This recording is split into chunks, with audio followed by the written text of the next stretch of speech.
trabaho guys, maulan. Daan-daan lang tayo sa daan. Ito talagang daan dito, masyadong traffic. Nandito na tayo sa Cubao. Ortigas pa tayo. Malayo kasi pasok natin.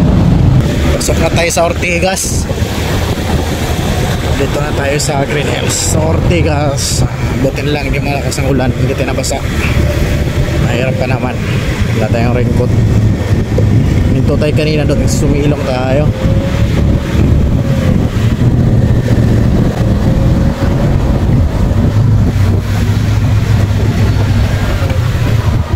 Pabot-ambon pa dito.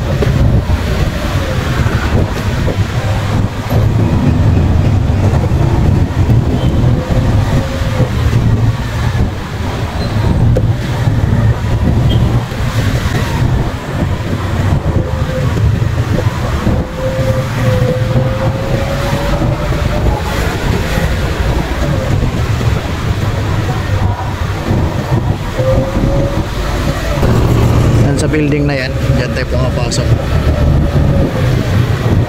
Iikot tayo kasi malaking building yan eh. Ando yung entrance sa kabila.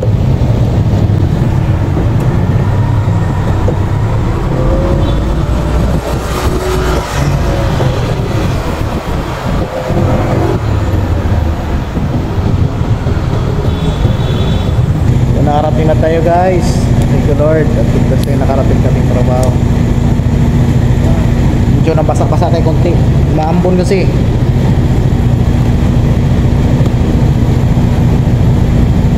Traffic, grabe traffic ito pag tag-ulan.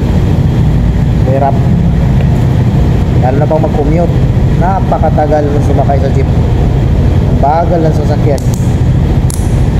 Kumuha tayo ng service para makaiwas muna sa traffic. So dito kasi dati pumapasok ko sa Ortigas, halos kasi 3 oras yung biyahe ko kasi mula Antipolo, sobrang traffic. Ayun, pag-isipan ko, medyo nawan Diyos, wala yung service kasi hindi na talaga kaya, puyat palagi.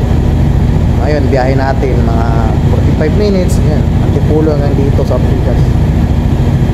Thank you. God bless, keep safe sa mga tumatakbo, nagpapatakbo ng mabilis. Dahan-dahan lang kayo, kailangan natin tas tayo makarating sa ating trabaho, sa ating pamilya, lalo na pag ikaw yung inaasahan. Mag-iingat ka talaga palagi. Magbibihis muna tayo kasi papasok na tayo sa duty alas 7:30. So may 30 minutes pa na bihis kasi may formation 30. Kailangan karating ka doon 20 kasi kapag napunta ka ng 8:35 mag push up ka na naman, another worse na naman.